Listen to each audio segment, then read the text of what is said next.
Hello, everybody, and welcome back to another Marvel Crisis Protocol character spotlight. Today, we are taking a look at Jonathan Blaze, the one and original Ghost Rider. Can't be one and only anymore now that we have the cosmic variation. Yeah, we're going to take a look at Johnny Blaze. This is actually the first model outside of the core box that I ever purchased for MCP because I love Ghost Rider. I just think he's such a cool character. But yeah, I've played around with him a fair bit in a handful of affiliations, so we'll talk about some of those. We'll go over his stats, all that good stuff, as we usually do. So yeah, without further ado, we're going to go ahead and get right into it. So starting out, we're going to look at his basic stat line here. Ghost Rider is a 3-4-4 defenses wise, so he's got a little bit of a weakness on the physical side there. He's looking at 8 health. He is a 5 threat. He is a size 3, and he moves medium. And just taking a look real quick because it's the only thing that changes. On the flip side, he goes down to 7 health, and the art looks really cool. Um, Moving on, we have his attacks. He's got 3 attacks. He's got Chains, Flames, and Penance Stare. So Chains is going to be his builder attack. It's an energy attack. It's range 3, 6 dice, so pretty powerful builder there. After the attack's resolved, of course, he's going to gain power equal to the damage dealt, and if he gets a wild, he's going to apply the Hex condition. Flames is kind of his pseudo spender. It's not quite as powerful as his big one, but it does still cost him power. It's going to be costing him 2. Also operating at range 3, but this time it's a beam, and it's only throwing 5 dice, so it's actually throwing less than his builder attack. However, if it deals damage after the attack is resolved, he's going to be handing out the incinerate condition, so lighten some dudes on fire. His real spender is the Penance Stare. We're getting into the Mystic side now, so he's got a second attack type here. This one at first looks really bad. It's range 3 with only 5 dice for 5 power, but it adds dice to the attack roll based on the amount of power the target character has to a maximum of 5. So this can be up to a 10 dice Mystic attack, which is quite powerful, obviously. On top of that, instead of gaining power for the damage dealt by this attack, the target character is going to be losing power for each of the damage dealt, which can be really, really big at kind of denying characters, being able to come back up with all of their power, or some characters who are really reliant on it, such as Immortal Hulk and stuff like that. This can be really, really rude to models like that. So fantastic for doing that sort of thing. Or even just characters who have, like, maybe they have a crackback. Maybe you're throwing this at Venom, and now suddenly he can't crack back because he doesn't have power. So yeah, just a really, really useful, powerful attack there. He's got a few superpowers here. His first one, I mean, it wouldn't be a Ghost Rider if he couldn't zip around the board. He's going to be able to pay 3 power to advance long. He can only do this once per turn, but yeah, that's fantastic on a large base like his. The amount of distance you cover with that is absurd. So really, really useful, really powerful ability there. He also has Wicked's Judgment here. This is a reactive. It's going to cost him 2 power, and he can use it after an attack made by a character within 3 of him is resolved if the attack targeted another allied character, so notably not targeting himself, but targeting one of your allies, and the attacker is within 3 of Ghost Rider, not the ally. The attacking character will take 1 damage for each critical in its attack roll. So really, really good. Notably that this is something you're using after the attack is resolved too, so you get to see how many criticals they rolled before you decide to use it, so you're not going to waste it on, big attack maybe, but didn't get any criticals. Obviously, you don't want to use it there. But yeah, this is just a super powerful ability because it's kind of a way of plopping Ghost Rider down and being like, okay, if you want to shoot anyone that isn't me, I'm going to punish you for it, and that's a very Ghost Rider thing. That's very fitting. Next, he has the Spirit of Vengeance, and this is how he's getting his power to do all this stuff. Because I mean, 6 dice builders are great and all, but he does have a fairly expensive kit. And Spirit of Vengeance says after an attack targeting another allied character is resolved, if it dealt damage, he gains a power. So basically, if any of your allies get hit at any point, Ghost Rider is going to power up for it. He is going to unleash the Spirit of Vengeance and be able to come after them. So yeah, that's the main gist of his abilities there. He also has a pile of immunities there. He was one of the original characters to have this many immunities on his card. He's got Bleed, Hex, Incinerate, and Poison immunities. All really good things. I mean, Hex and Incinerate are amazing immunities to have, and nobody's complaining about being immune to Bleed or Poison either. So Yeah, all in all, really, really solid looking kit. We'll flip him back over to the healthy side here. So, yeah, what does he come with here? He comes with two tactics cards. First of all is Deal with the Devil. Deal with the Devil says if an allied Ghost Rider is KO'd after the effect is resolved, he can spend 4 power to play this card before he would be removed from the battlefield. You're going to pick another allied character. He's going to remove all of his special conditions, all of his damage, and activated tokens. He's going to drop all objective tokens and then be placed within one of the chosen character. If the chosen character was healthy, then you're going to flip his card to the healthy side, and enemy characters within 2 of Ghost Rider are going to be lit on fire. The chosen character is then KO'd. So basically, what this says without the technical wording is Ghost Rider is going to replace another model on your board. He's going to take their place. He's going to light a bunch of people on fire. So this can be really, really good because, with all those attacks or abilities that he has that are trying to say, don't target other models, target me. Well, if they go ahead and they target him down, you'll probably still have other models that are healthy. And because he's a 5 threat, you'll probably have other models that are healthy and cheaper than him. So you play this card and suddenly, well, you have a healthy Ghost Rider replacing your, 2 threat or 3 threat. And this Ghost Rider, even better, hasn't activated yet. So if your Ghost Rider has already activated before this happened, you now get to do it again, basically, which is crazy good. This card is almost an auto include, I find, with Ghost Rider. The only time you don't really bring it is if you're running, almost entirely 4 threats and stuff like that.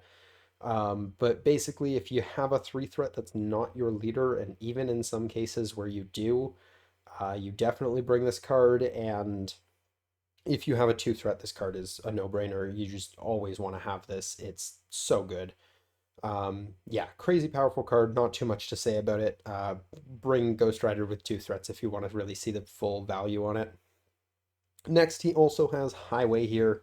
Highway says when an allied Ghost Rider begins an I was about to say activation. During his activation, while within 1 of an enemy character, he can spend 3 power to play this card. When he ends his move, place that enemy character within 1 of him. The enemy character then suffers the Incinerate condition. So this card can be really, really useful in the right situations. You get to pick a model, basically, drag it out wherever you want it. I mean, it does specifically say advance, not move action. So notably, you can use that with his long move superpower to really get some crazy distance on there. Again, remembering that this is a large base. So, plus you're picking where they place, you can get a stupid amount of distance off of this, really send a model into the middle of nowhere if you want. So it can be really useful for stuff like that. There's also situations where you want to use it just to kind of guarantee the incinerate on a model without having to waste any actions on using the beam attack. So, you can light someone on fire using this, and then obviously your moving ability, and then lay into them with, I mean, you can't do a penance stare at that point because that's already cost you 6 power, but you could throw a builder into a penance stare or something like that. So there's a lot of cool things you could do with this card. Personally, I find it's not so much of an auto include as his other card is. It's a fun card and can definitely be really useful in the right situations, but I find it doesn't really happen to come up all too often where I'm willing to pay 3 power for it on top of the either action or 3 power I would need to long move. So while I'm sure there are definitely cases where it's extremely powerful, I mean, it is a guaranteed control effect, and that's always good. I just find once in a while it's a little lackluster, but in general, I think it's still very, very good and definitely worth playing around with and trying to find the situations where it works. Because when it works, it definitely matters a lot. So it's really, really good in that regard. So the next thing we're going to talk about with Ghost Rider is the affiliations he's a part of, and he's only a part of 2 of them. It's the Defenders and the Midnight Suns. So we'll go ahead and we'll talk about Defenders first. So in Defenders, obviously, here is the roster, and its leaders are Daredevil and Doctor Strange. So for Doctor Strange, I don't mind Ghost Rider there by any stretch. I actually think it's a relatively decent synergy between the 2 models. Doctor Strange is able to kind of help out Ghost Rider's defenses a little bit, and of course, just the rest of your team. He's also able to provide a little bit of healing, 2 things that Ghost Rider doesn't really have, and because he's got such a large health pool, healing can be really nice for him. So that's solid. The leadership allowing him to change his attack type can be really, really useful. Although these days, energy is kind of the best attack type in the game. That might still be in contention with Mystic, but I'd definitely be leaning towards energy these days. So a lot of the times he's kind of okay with doing the type of attack that he's doing, but there are definitely situations where it could come up if you're attacking characters who are significantly weaker on one side that he's not already hitting.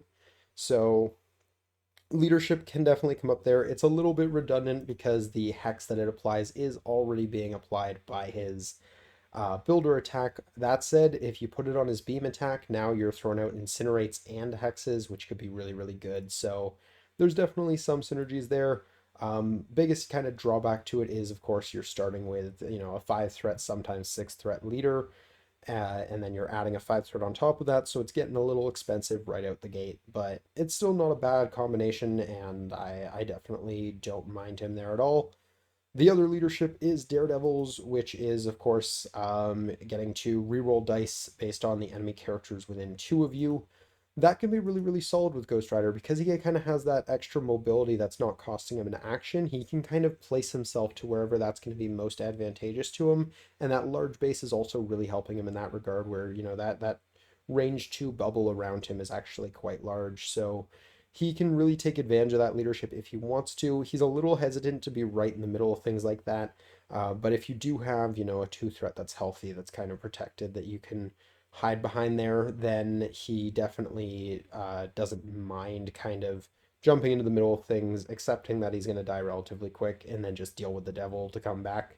And with some rerolls, some of these attacks are going to hit really, really hard. I mean, even just something like Flames to throw out a lot of incinerates and using the rerolls to kind of help guarantee one of them could be super useful. So I definitely like him in either of the defenders' leaderships.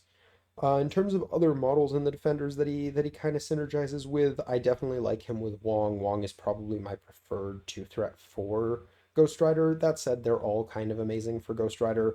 But one of the reasons why I like Wong is he's very content to sit on a back point, first of all, so you're not going to kind of feel bad leaving Wong in a safe place, because it's not like Wong is really meant to be providing output. Instead, he's going to be helping give out power to other members of your team or Ghost Rider himself, especially early game. Handing an extra power to Ghost Rider can be really important. And then healing, which again I already kind of mentioned, is something that with a large health pool you can generally get a decent amount of mileage out of healing, so Ghost Rider doesn't mind that at all. But yeah, that's kind of my 2 throw choice. Otherwise, I don't think there's any specific synergies really here. He definitely appreciates having stuff like bodyguards around him, so characters like Luke Cage are really valuable because if you make a character take a hit for him, what's going to happen is he's going to get the Spirit of Vengeance trigger. Hopefully, well, not necessarily hopefully, but he's probably going to get the Spirit of Vengeance trigger if they take any damage. So he's going to be gaining extra power out of it, and then with Wicked's Judgment, he'll be able to also punish any criticals that were rolled into them, and it's a really, really fun kind of synergy when your opponent's about to throw a huge attack at Ghost Rider, and you can just kind of throw it at, especially if the bodyguard's already at low health, throw it into someone like Luke Cage at 1 or 2 health remaining. They roll like 3 or 4 criticals because they were throwing who knows how many dice, and now suddenly they're taking more damage than they actually dealt with that attack. Can feel really, really good. So definitely a fun little synergy there for Mr. Ghost Rider. But yeah, that's kind of the only specific ones I can really think of there. I mean, he lights people on fire, and obviously everyone kind of appreciates that. Anyone who's trying to do damage in any way loves being able to attack targets that are on fire, so that's quite good. But that's not really a specific synergy. I don't think any of these characters particularly care about having targets that are on fire or hexed in any way, so I mean, I think Scarlet Witch doesn't let you remove hex conditions, so that's kind of a nice little thing. Yeah, I cannot shake hex, judgment, or poison, so that's a useful small synergy. But once again, it's another 5 threat, which typically you can only squeeze so many of those into a list. So yeah, I think that roughly covers his defenders synergies there. So we're gonna go ahead and talk about Midnight Suns next. Midnight Suns only has one leader. It is Blade, and Blade, of course, comes with the Bump in the Night leadership, which is going to let you pay 1 power to basically teleport yourself range 1. Large base models like Ghost Rider really love that ability. For Ghost Rider, it's a little awkward sometimes because he already has his long move for 3 power, but it does give him a little bit of versatility where, he could use one of them if he doesn't need to get that much distance, he just needs a little bit. Only being able to pay 1 power for that is quite nice. Alternatively, you could kind of use it for a hit and run style thing because he is playing around with range 3, so bump to get yourself closer, make some shots, maybe steal an objective off of someone after, hopefully taking someone down, and then long move away using the 3 power after that to just get out of dodge. Could be a really cool little synergy with him, so stuff like that could be neat for him. But yeah, otherwise, I don't think there's too much of a specific synergy there. It is kind of nice because Ghost Rider, of course, kind of favors energy defense, whereas Blade is weaker on energy defense, so you're kind of getting a little bit better average coverage across your team there, but that's more of a minor thing. Similarly here, as I mentioned before with defenders, he definitely appreciates Wong. The other characters here, I don't think he really has, again, specific synergies he loves. In the Midnight Suns affiliation, though, he does really appreciate at least one of their tactic cards. I quite like him with Siege of Darkness. Siege of Darkness is, for anyone unfamiliar, basically a card that says all of your Midnight Suns characters may pay 2 power. Everyone that does gets to make a attack with a power cost of 0. So, I mean, being able to throw out 6 dices with the chance to hex out of activation is just super powerful. So obviously there's a bit of a synergy there. In terms of other kind of tactics cards or abilities that he synergizes with reasonably well, I mean, we'll start with tactics cards. I think, as I mentioned before, he definitely appreciates kind of bodyguard style models, but if you're not bringing any, Sacrifice is a very solid card for Mr. Ghost Rider. Just being able to pass attacks off to other models when he's about to be hit can be really nice, especially since he is a little on the squishy side for a 5 threat. While he has a really good health pool, he has no actual defensive tech, so he's just dice, and it's only 3/4/4, which isn't particularly impressive, especially being weakest on the physical side. Similarly, you definitely want to be bringing in with cards like Brace for Impact because, as I just said, physical is definitely his weak side. So being able to kind of get around that a little bit with Brace is very, very important. He doesn't mind patch up either for what it's worth. As I mentioned before, large health pools generally tend to appreciate that, but not having a damage reduction or anything like that kind of mitigates that somewhat. So nothing too crazy there. Otherwise, I don't really think there's specific tactics cards he really needs. I mean, advanced R&D is interesting with him because his power generation is really good, but it's a little slow for what advanced R&D likes to do as someone who's passing it away. But in the early turns, being able to kind of pass power to him can if you can get that long move online turn 1 before you actually have to do any actions, it can be really, really powerful. So I don't hate it there if you have ways of giving him extra power. And we'll talk about some of the stuff you can do for that later. But I don't think there's any other specific cards that I really love with him. Obviously, there's a lot of generically good cards, but we're not going to go ahead and talk about all of those. So yeah, I think he has kind of his preferred what's it called? His preferred restricted cards, but I don't think he really cares all that much for anything else specific aside from that. Going into general characters that he likes, well, as I mentioned already, he definitely appreciates kind of bodyguard style characters, ones who can take the hits for him, and then also on top of that, he'll be able to deal damage back to the attacker. Those are always characters that he appreciates. In a similar vein, he likes having bulky characters on his team, characters who can take those hits that he will be able to deal back damage, but more so than that, characters who you don't really mind throwing up towards, the middle line, maybe not necessarily as your first activation, but relatively early in the game. They probably you want them to have a damage reduction or something like that at the very least, but the idea with this is basically if your opponent attacks them on the middle line, and you probably want them to at least be contesting something, if not holding an objective. But if your opponent attacks them on the middle line, they'll probably get a few damage through. Hey, they might even be able to daze that character. but they're going to be powering up Ghost Rider by doing so. So then when Ghost Rider goes and round one, you typically want him late in the round.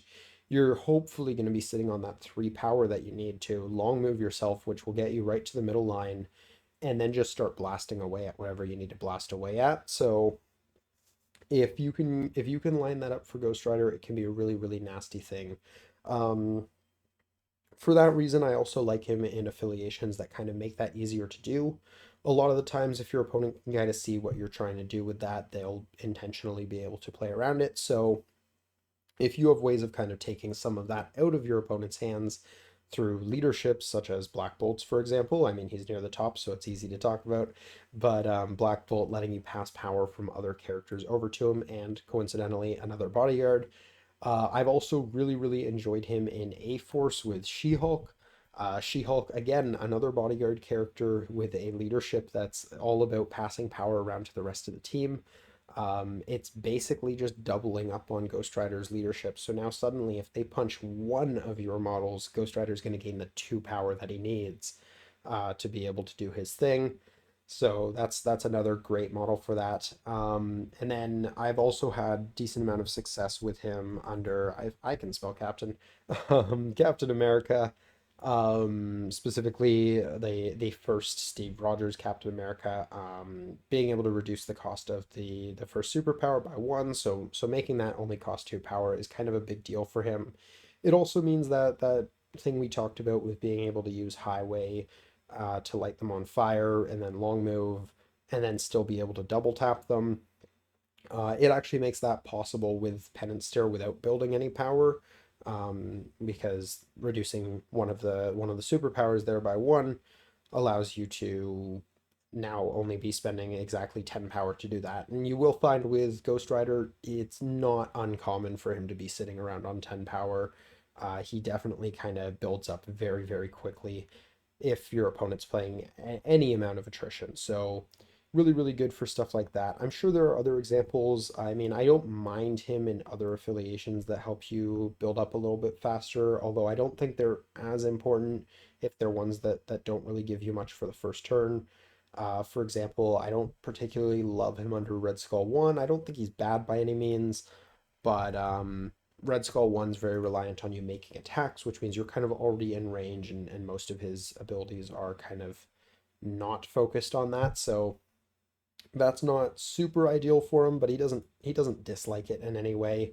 Red Skull 2, on the other hand, he's a large base, so he can actually get that extra power turn one if it's on a D or an E map, which is fantastic. So he's pretty solid for that. And Red Skull 2, I think he actually, sorry, this isn't the leadership that I was actually thinking about, but he doesn't or he doesn't care too much about this one. He doesn't dislike it. I don't think anyone really does, but no, the leadership I was thinking about was another new one, and I, for whatever reason, mixed up with Red Skull 3, is new Cyclops actually being able to pass power around when you deal damage. This is another way to kind of take some of that out of your opponent's hands if you have stuff that can kind of hit other models that are maybe on the midline early game. You can use that to pass power back to Cosmic Ghost Rider, regular Ghost Rider. It's late at night. I'm sorry, guys.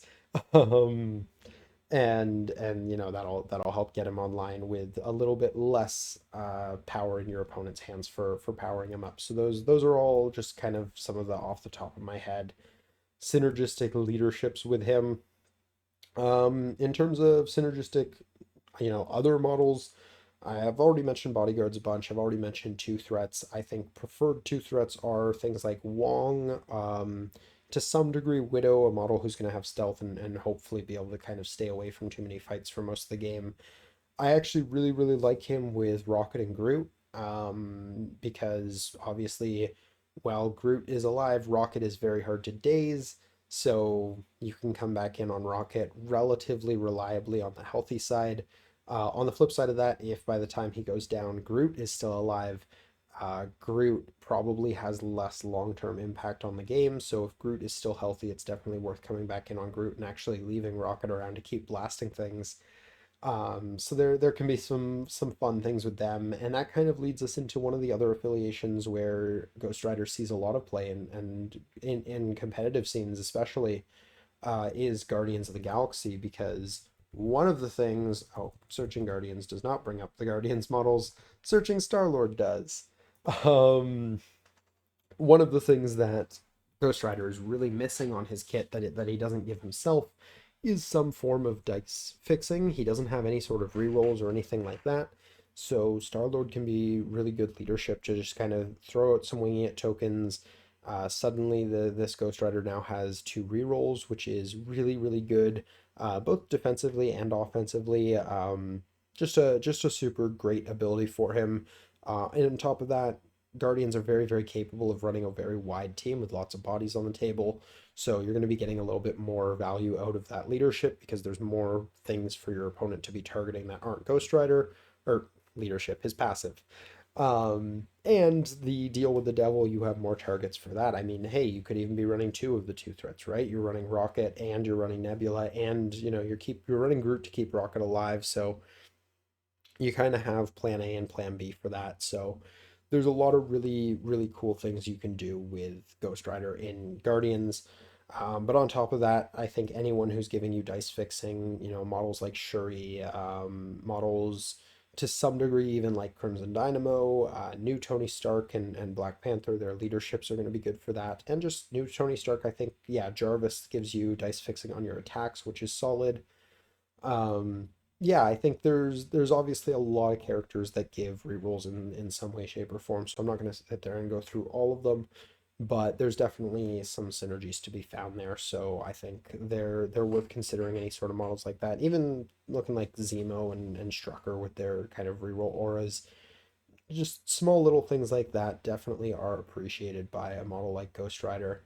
So, yeah, I think that is pretty much all of the things I wanted to cover for Mr. Johnny Blaze here, though I can't think of anything else. We've went over a bunch of good characters and affiliations for him. We've talked about tactics cards.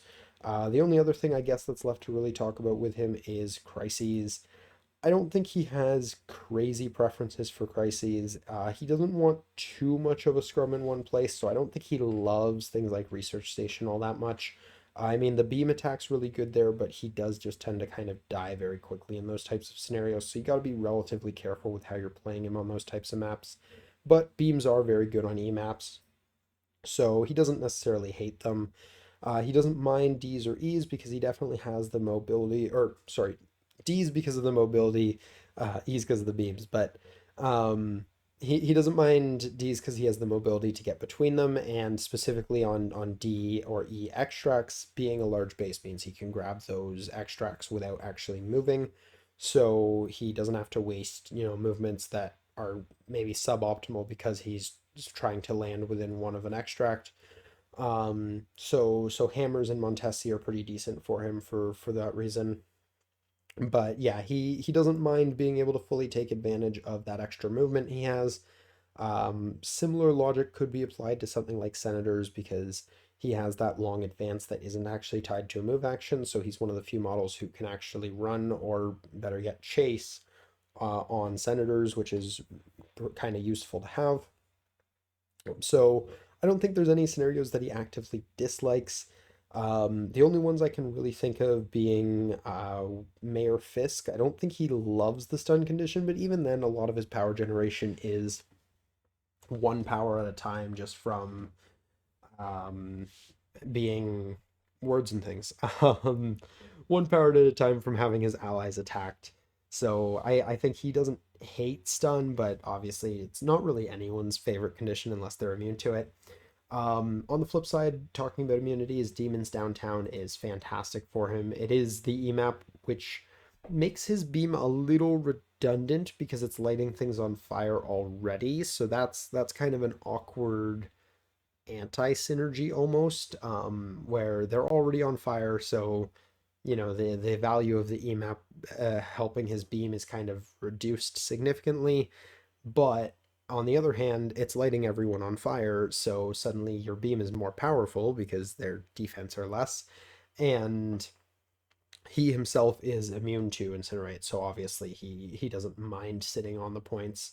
So yeah, there's some really interesting things you can go into with the different objectives that he might prefer. but generally I think he's not too picky. He's pretty good at playing on pretty much anything. So yeah, I think he can kind of do whatever he needs to do.